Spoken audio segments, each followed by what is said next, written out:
Sarah Martinez wiped the sweat from her forehead as she cleaned the last rifle at the shooting range. The hot afternoon sun beat down on the outdoor facility in Nevada, where she worked as a range safety officer and equipment maintenance specialist. At 28, she had been doing this job for 3 years, ever since leaving her position as a police officer in Los Angeles. The quiet desert location suited her perfectly after the chaos of city life. The range was usually busy with military personnel from the nearby base, but today had been unusually quiet. Only a few soldiers had come through for training exercises, and now, as the day wound down, Sarah was completing her routine maintenance duties. She carefully cleaned each weapon, checked the mechanisms, and organized the ammunition supplies. Her attention to detail had earned her respect among the military instructors who frequently used the facility. As she worked, Sarah noticed a group of men in military fatigues approaching from the parking area. They moved with the precise, controlled manner she had learned to recognize in Special Forces personnel. Their gear was different from the regular Army units that typically visited the range. These men carried themselves with an intensity that spoke of serious training and real combat experience.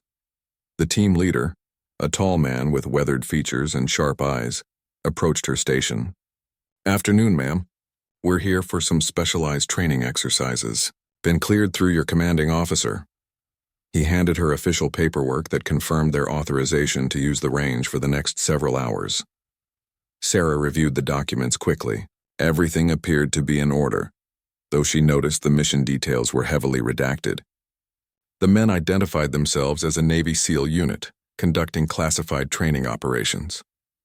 She had worked with Special Forces before and knew better than to ask unnecessary questions about their activities. "Range is all yours," she told them, gesturing toward the various shooting stations.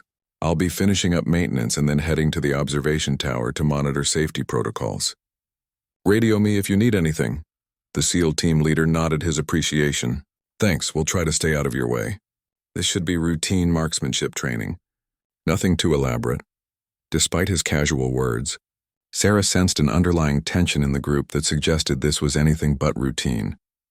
As the SEALs began setting up their equipment, Sarah continued her work. She had always been curious about military operations, having grown up in a family with a strong military tradition.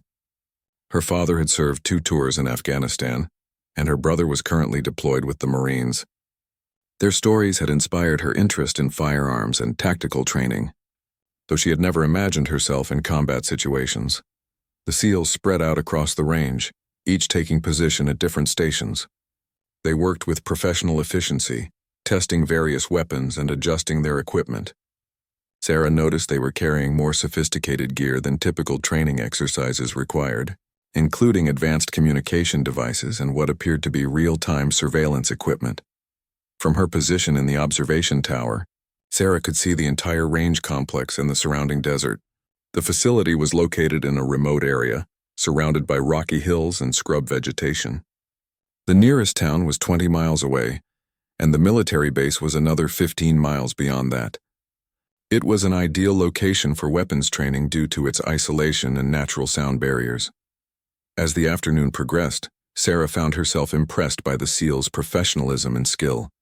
Their marksmanship was exceptional, and they worked together with the seamless coordination that came from extensive training and combat experience. She had seen many military units train at the facility, but these men operated at a different level entirely. Around 4 o'clock, one of the SEALs approached the tower where Sarah was monitoring the session. He was younger than the team leader, probably in his early 30s, with intense blue eyes and the lean build of someone accustomed to physical demands. "Everything looking good from up there?" he asked with a friendly smile. "Perfect," Sarah replied. "Your team works well together. Been doing this long?" The SEAL nodded. "Few years now. We train hard because when things go wrong out there, training is all that keeps you alive." His expression grew more serious. "Mind if I ask about your background? You handle yourself around weapons better than most civilians." Sarah appreciated the compliment. "Former police officer, and I grew up around guns. My family has a military background, so I learned young." She gestured toward the range where his teammates continued their exercises. "Though nothing like what you guys do." "Training is training," the SEAL said diplomatically. "The fundamentals are the same whether you're law enforcement or military. Accuracy, safety, situational awareness. He paused, studying her with professional interest. Ever think about military service? Before Sarah could answer, a sharp whistle from the range interrupted their conversation. The team leader was signaling for his men to regroup. The friendly SEAL's demeanor immediately shifted to full alert mode. Duty calls, he said, already moving toward the ladder. Thanks for keeping watch. As Sarah watched the team gather their equipment, she noticed their urgency had increased. They were packing up faster than expected, and their radio chatter had become more intense. Something had changed, though she couldn't determine what had triggered their sudden shift in behavior. The team leader approached the tower one final time. We're wrapping up earlier than planned, he called up to Sarah. Appreciate your assistance today. You run a professional operation here. Anytime, Sarah replied. Though she sensed there was more to their early departure than a simple schedule change, range will be here whenever you need it. As the SEALs loaded their vehicles and prepared to leave, Sarah began her end-of-day procedures. She secured the weapons, locked down the ammunition storage, and completed her safety checklist. The desert was beginning to cool as evening approached, and she looked forward to heading home to her small house in town. Little did Sarah know that within the next few hours, her quiet life as a range officer would be turned upside down. The SEAL team's training exercise had been cover for something much more serious, and the remote location she had chosen for its peace and solitude was about to become the center of a dangerous international incident that would test every skill she had ever learned. 2 hours after the SEAL team had left, Sarah was completing her final security check when she heard the distant sound of helicopters approaching. This was unusual because the range typically didn't have air traffic after sunset, and the military base rarely conducted night operations in this area. She stepped outside the main building to get a better look at the approaching aircraft. What she saw made her blood run cold. 3 black helicopters were flying low across the desert, moving in tactical formation toward the range facility. These weren't military helicopters she recognized from the nearby base. Their markings were minimal, and they flew with the aggressive posture of aircraft on a combat mission rather than a training exercise. Sarah's police training kicked in immediately. Something was very wrong with the situation. She quickly retreated into the building and grabbed her radio to contact the military base. But when she tried to establish communication, she got only static. Someone was jamming the radio frequencies in the area. The helicopters landed about 200 yards from the main building, kicking up clouds of dust and sand. Armed figures in black tactical gear immediately began deploying from the aircraft. Even in the fading light, Sarah could see they were carrying assault weapons and moving with military precision toward the range facility. Her heart pounding, Sarah realized she was caught in the middle of what appeared to be some kind of assault on the facility. These men were definitely not friendly forces. Their equipment, tactics, and the fact that they had jammed communications all pointed to a hostile operation. But why would anyone attack a simple shooting range in the middle of nowhere? Then she remembered the SEAL team's unusual behavior and early departure. Their training exercise had been a cover story. Something valuable or important must be hidden at this facility, something worth mounting an armed assault to obtain. Sarah's mind raced through the possibilities as she tried to figure out her next move.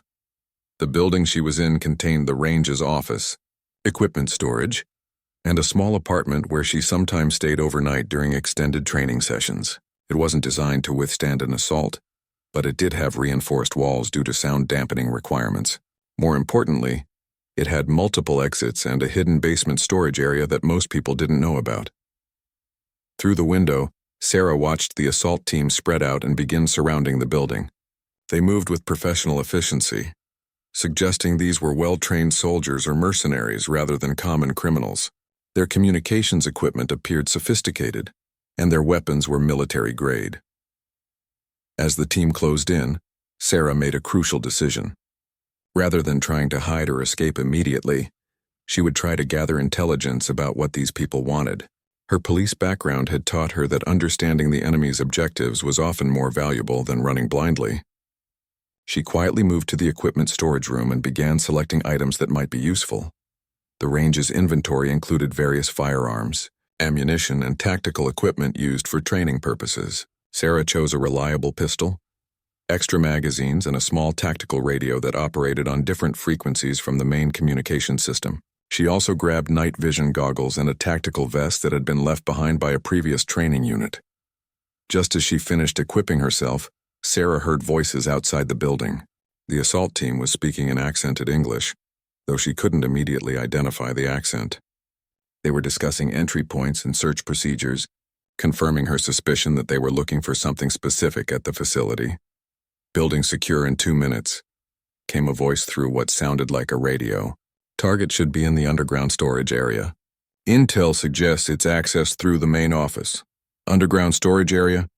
Sarah was confused. She knew about the basement storage room, but it contained nothing more valuable than old equipment and supplies.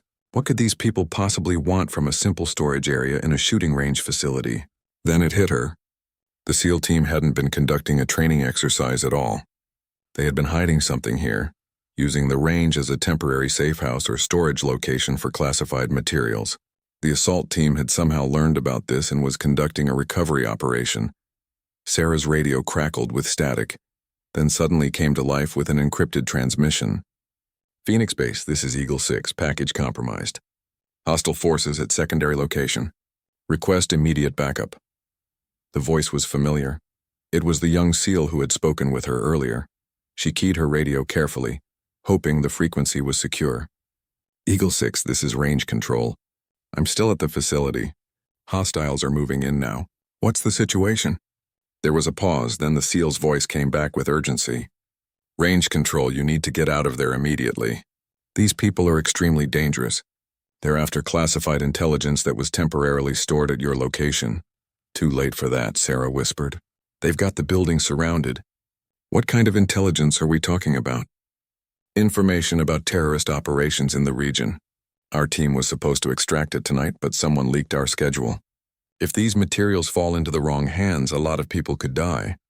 Sarah felt the weight of responsibility settling on her shoulders. She wasn't just a civilian caught in a dangerous situation anymore. She was potentially the only person standing between hostile forces and information that could cost lives. Her law enforcement training had prepared her for dangerous situations, but nothing quite like this. "How long until backup arrives?" she asked. 20 minutes minimum, maybe longer. The base is scrambling units, but you're in a remote location. Can you hold out that long?" Before Sarah could answer, she heard the sound of the building's main door being forced open.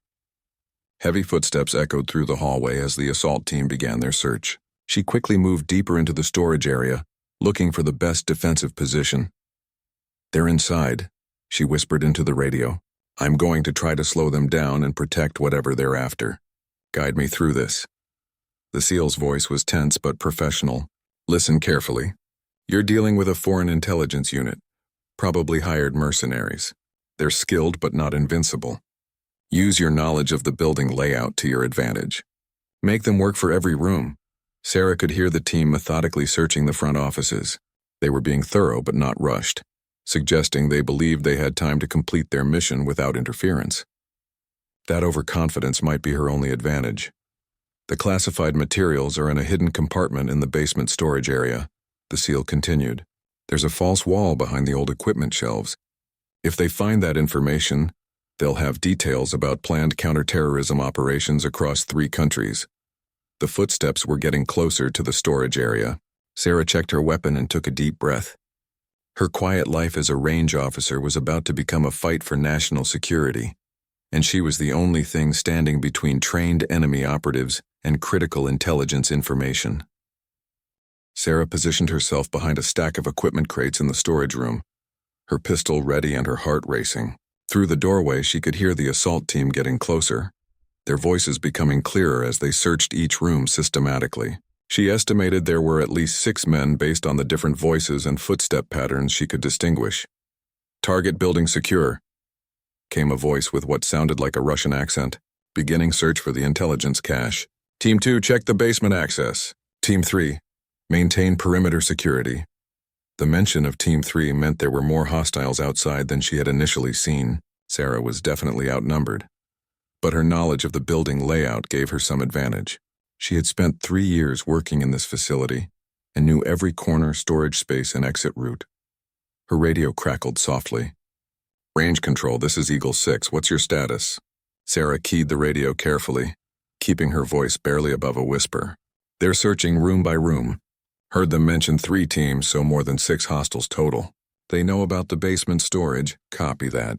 Listen, we've got support units moving to your location, but they're still 15 minutes out. You need to delay these people as long as possible. The intelligence thereafter contains operational details for missions that are happening right now. If it gets compromised, agents in the field could be killed. The weight of the situation pressed down on Sarah even more.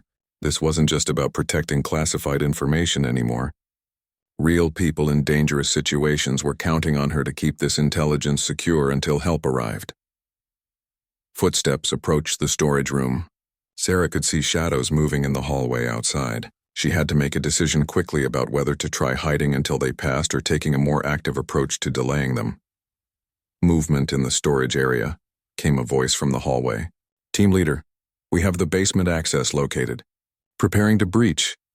Sarah realized that hiding wasn't going to work. Once they found the basement entrance, they would discover the hidden compartment quickly. She needed to actively interfere with their operation, even though she was heavily outnumbered. Drawing on her police training, Sarah decided to use misdirection and confusion rather than direct confrontation. She quietly moved to a different position in the room and triggered the building's fire alarm system. Immediately, loud sirens began blaring throughout the facility, and emergency lights started flashing. The alarm had the desired effect. She could hear the assault team members shouting to each other, trying to determine if this was part of an automated security system or if their presence had been detected by outside forces. Their careful, methodical search pattern became more hurried and less organized. Alarm triggered, came the team leader's voice over their radio communications. Could be automatic or manual activation. Increase search speed. We need that intelligence and extraction in 10 minutes maximum. Sarah smiled grimly. She had just cut their timeline in half by making them think backup might be arriving sooner than expected. Now she needed to make those 10 minutes as difficult as possible for them. Through her radio, the SEAL was trying to coordinate with her. Good thinking on the alarm. Our support units heard it and are pushing harder to reach you. Can you see their positions? Using the emergency lighting and her knowledge of the building, Sarah carefully moved to a position where she could observe the hallway. She counted 4 men that she could see, all heavily armed and wearing tactical gear that looked expensive and professional. These definitely weren't common criminals or amateur operatives. One of the team members was setting up what appeared to be explosive charges near the basement door. They weren't bothering with subtle entry techniques anymore. The time pressure was making them resort to more aggressive methods, which could work in Sarah's favor. They're about to blow the basement door, she reported to the SEAL. 4 visible hostiles inside, unknown number outside maintaining perimeter. Copy. When they breach that door, they'll be focused on getting downstairs quickly. That might be your best chance to interfere with their operation. But be careful. These people won't hesitate to kill you if they see you as a threat. Sarah took a deep breath and checked her equipment one more time. She had 1 pistol with 3 magazines, the tactical vest, night vision goggles, and her knowledge of the building. Against professional operatives with military-grade weapons, it wasn't much, but it would have to be enough. The explosive charge detonated with a sharp crack, filling the basement stairwell with smoke and debris. Immediately, 3 of the operatives rushed toward the breach, leaving 1 man to guard the main hallway. This was the opportunity Sarah had been waiting for. Moving as quietly as possible, she circled around through a connecting storage room that most people didn't know about. This route brought her behind the guard who was watching the hallway. Her police training included arrest techniques and close-quarters combat, but she had never used those skills in a life-or-death situation like this. The guard was focused on the basement entrance and radio communications with his team. Sarah could hear him reporting their progress to someone outside the building. Basement accessed. Team moving to target location. Maintain overwatch for support units. Sarah realized she had a choice to make. She could try to take down this guard quietly and potentially access his radio to gather more intelligence about their operation, or she could focus on getting to the basement to interfere directly with their search for the classified materials. Before she could decide, her radio crackled with an urgent transmission from the SEAL. Range control. We're picking up radio chatter about additional hostile units moving to your location. The people you're dealing with called for backup when the alarm went off. You might have more company arriving soon. The situation was escalating beyond what Sarah had initially faced. More hostiles meant her chances of holding out until friendly forces arrived were getting worse. She needed to take more aggressive action to prevent the intelligence from being compromised. Looking at the guard's position and equipment, Sarah noticed he was carrying a more sophisticated radio system than she had, as well as what appeared to be a laptop computer. If she could access that equipment, she might be able to gather information about their operation or even communicate with the approaching support units. The sounds from the basement indicated the search team was getting closer to finding the hidden compartment. Time was running out and Sarah had to make her move. The quiet range officer, who had been simply cleaning equipment a few hours ago, was about to become an active participant in a dangerous intelligence operation that could affect national security. Sarah made her decision. She needed that radio equipment to coordinate with incoming support units and gather intelligence about the hostile operation. Moving silently behind the guard, she drew on her police arrest training. The key was to act quickly and decisively before he could alert his team or use his weapons. In one fluid motion, Sarah struck the guard at the base of his neck with the butt of her pistol, while simultaneously wrapping her arm around his throat in a chokehold. The man was larger and stronger than her, but the surprise attack and her training gave her the crucial advantage she needed. The guard struggled briefly but lost consciousness within seconds. Sarah quickly dragged him into a storage closet and secured his hands with zip ties from his own equipment. She took his radio, laptop, and tactical gear, including what appeared to be a more advanced weapon than her pistol. The radio immediately came alive with transmissions. "Guard 2, report status email," came the team leader's voice from the basement. Sarah keyed the radio and tried to disguise her voice, speaking in short, clipped phrases. "All clear, maintaining overwatch." There was a pause, then the team leader responded. "Copy. We've located the target compartment. Beginning extraction of materials now. ETA on backup units?" Sarah's heart sank. They had found the hidden intelligence cache, but the question about backup units gave her an idea. If she could convince them that friendly forces were arriving sooner than expected, she might be able to rush their operation and cause them to make mistakes. Looking at the laptop, Sarah found it was displaying a tactical map of the area, with various unit positions marked. She could see that there were indeed additional hostile forces positioned around the facility, and more concerning, there were units marked as en route to the location. The situation was bigger than she had realized. Her radio crackled with the SEAL's voice on her frequency. "Range control, what's your status? We're picking up increased radio traffic in your area." "I've secured some of their equipment," Sarah whispered. "They've found the intelligence cache and are extracting it now. I can see on their tactical display that they have more backup coming." "How far out are our support units?" 10 minutes for the closest unit, but they're lightly armed. Heavy support is 20 minutes out. You need to delay the extraction as long as possible." Sarah studied the laptop display more carefully and noticed something interesting. The hostile forces weren't just trying to steal the intelligence. They were also planning to destroy the facility to cover their tracks. Demolition charges were marked at several points around the building, with a timer showing 15 minutes remaining. "Eagle 6, they're planning to blow the entire facility in 15 minutes. Even if I delay the extraction, we're all going to die when this place goes up." The SEAL's voice became more urgent. "Those demolition charges can be disarmed, but you'd need to access their primary command unit. It's probably with their team leader in the basement. Can you get down there?" Sarah looked toward the basement entrance. Smoke was still clearing from their breached entry, and she could hear voices echoing from below as the team worked to extract the classified materials. Going down there would mean confronting multiple armed hostiles in close quarters with limited escape routes. But the alternative was watching the intelligence fall into enemy hands, and then dying in an explosion that would also kill any support units that arrived to help. The choice was clear, even if the odds were terrible. "I'm going down," she told the SEAL. "Guide me through disarming those charges if I can reach the command unit." Sarah checked the captured weapon and found it was a high-quality assault rifle with tactical accessories. She was familiar with similar weapons from her police training, though she had never used one in actual combat. The guard had also been carrying flashbang grenades and additional ammunition. Before heading to the basement, Sarah decided to try one more misdirection tactic. Using the captured radio, she transmitted on what appeared to be the hostiles' command frequency.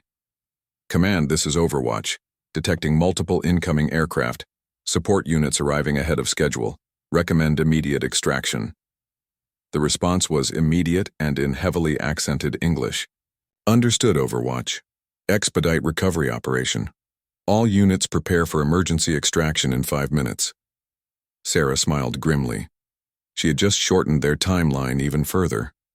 Now she needed to get to the basement and either stop the extraction or disarm the demolition charges before the facility exploded.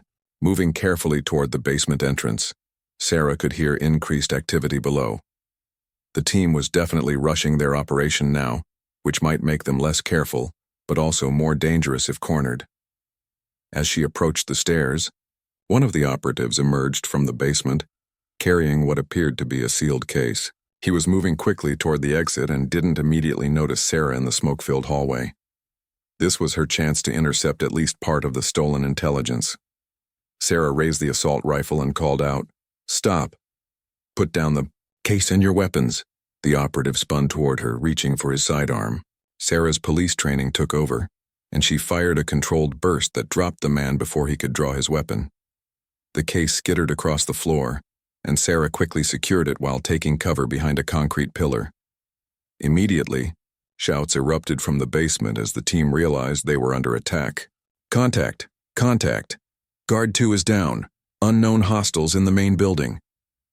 Sarah keyed the captured radio. "This is Range Control Facility Security. You are surrounded by military forces. Surrender immediately or face full assault."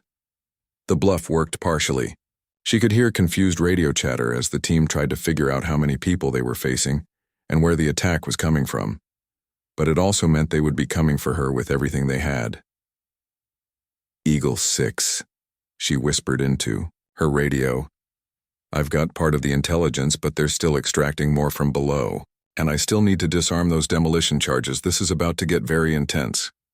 "Copy that. You're doing incredible work. Support units are 8 minutes out, but that's still longer than the demo charges timer. You need to get to that command unit." Footsteps pounded up the basement stairs as the remaining operatives rushed to respond to the attack. Sarah had the advantage of position and surprise, but they had superior numbers and equipment.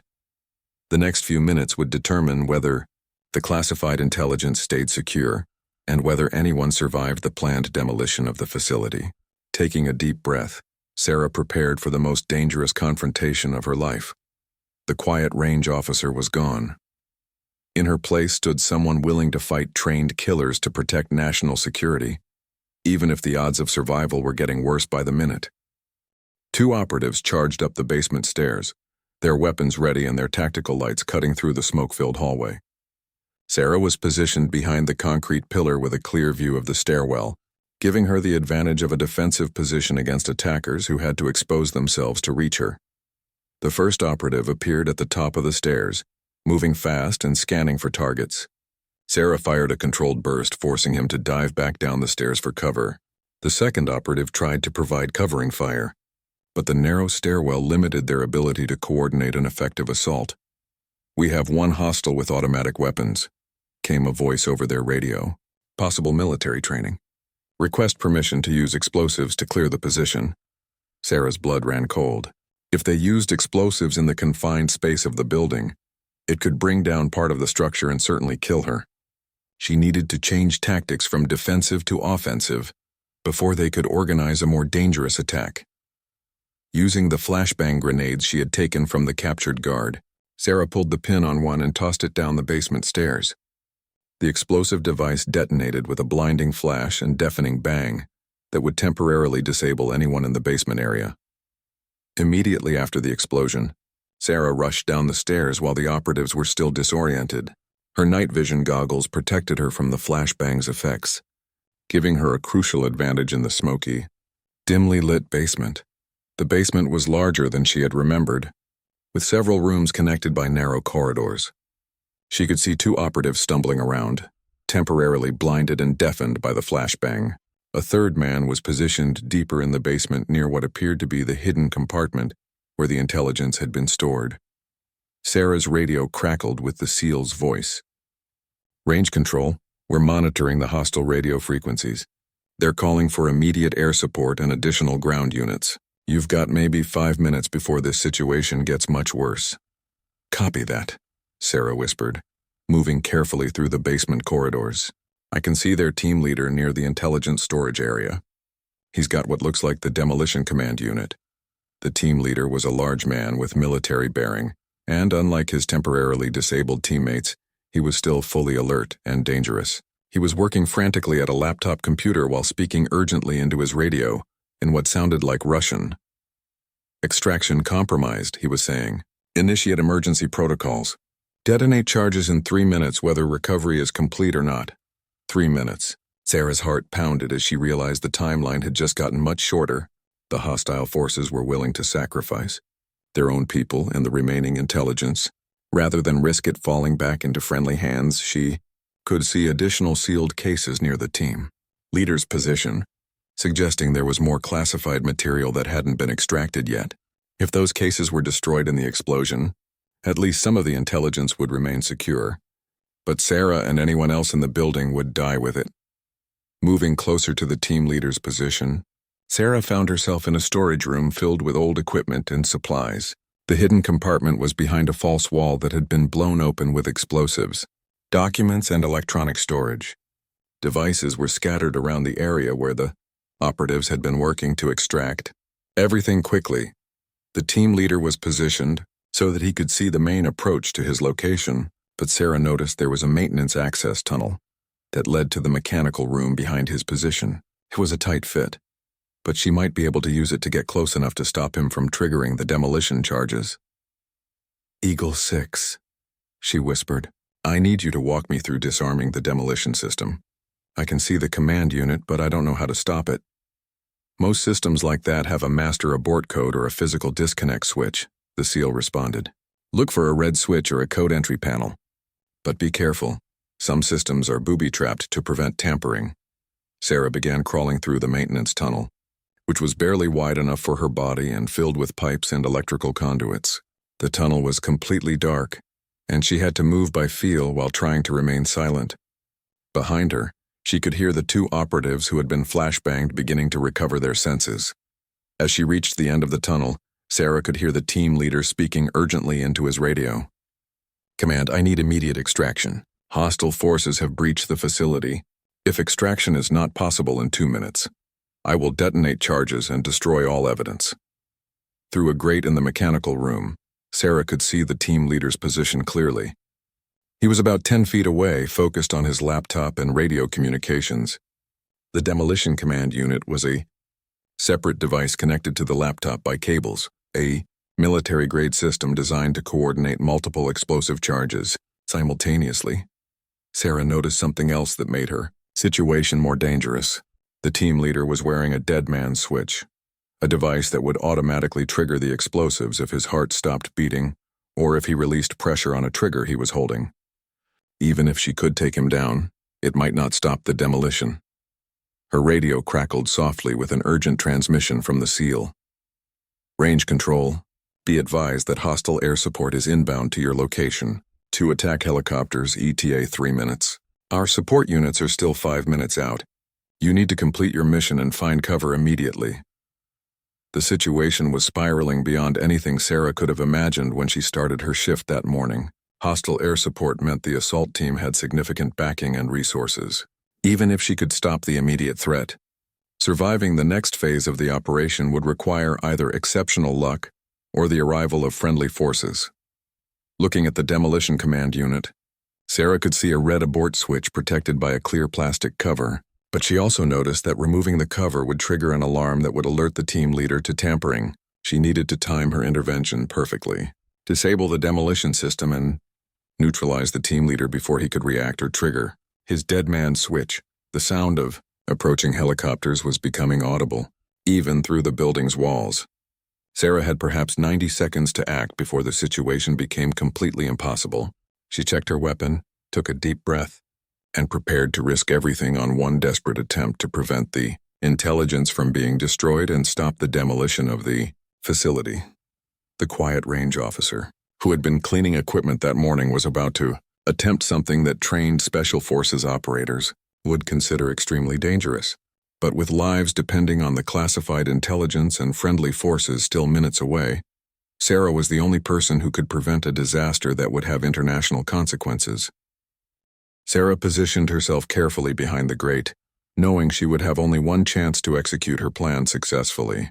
The sound of helicopters was getting louder, and she could hear the team leader coordinating with the incoming air support through his radio. Air support, this is ground team leader. Building is compromised. Request immediate extraction from roof position. Be advised demolition charges set for 90 seconds. 90 seconds. Sarah's training kicked in as she focused on the sequence of actions she needed to perform almost simultaneously. She would have to break through the grate, neutralize the team leader without triggering his dead man's switch, and disarm the demolition system before the charges exploded. Taking a deep breath, Sarah kicked out the grate and rolled into the room, bringing her weapon up as she moved. The team leader spun toward the unexpected sound, reaching for his sidearm while his other hand moved toward what she assumed was the dead man's trigger. "Don't move," Sarah shouted, keeping her rifle trained on him. "Release the trigger slowly and step away from the demolition system." The team leader was a professional and his response was immediate and trained. Instead of complying, he dove toward better cover while drawing his weapon, forcing Sarah to make a split-second decision about whether to shoot and risk triggering the demolition charges. Sarah chose a third option. Using the close quarters to her advantage, she rushed forward and tackled the team leader before he could complete his draw. They crashed into the equipment table, sending the laptop and demolition control unit flying across the floor. The impact separated the team leader from his dead man's switch, but it also started a countdown sequence on the demolition system. A red digital display began counting down from 60 seconds. Sarah had accidentally triggered the very thing she was trying to prevent. Wrestling with the team leader, Sarah quickly realized he was stronger and more experienced in hand-to-hand combat than she was. Her police training helped, but he was clearly Special Forces caliber with extensive combat experience. She needed to end this fight quickly to have any chance of disarming the demolition charges. The team leader managed to throw Sarah off and reached for his sidearm. She rolled away and fired a burst from her rifle, hitting him in the shoulder and spinning him around. He dropped his weapon but was still mobile and dangerous. 50 seconds, announced an automated voice from the demolition system. Sarah rushed to the control unit, looking frantically for the red abort switch the SEAL had mentioned. The device had been damaged in the fall, with several cables disconnected and part of the display cracked.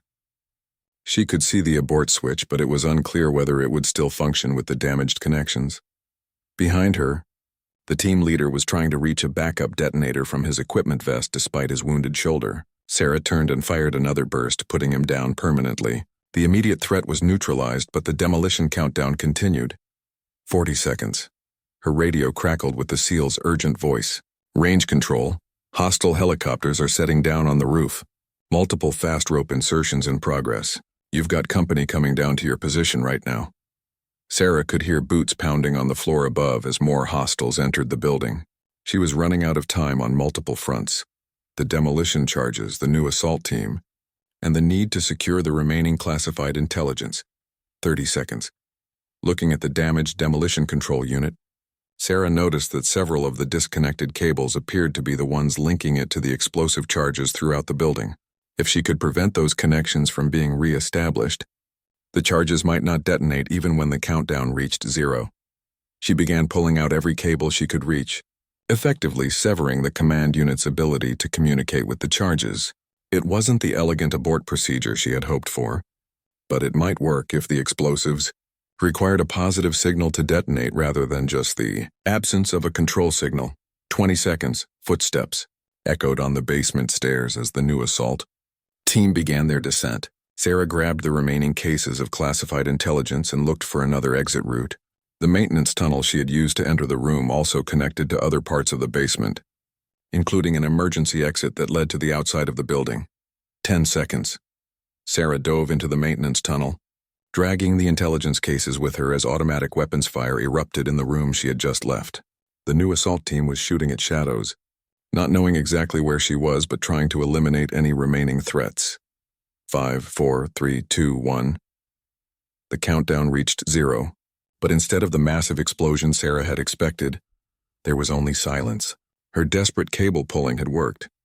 The demolition charges were still in place throughout the building, but they were no longer receiving the signal needed to detonate.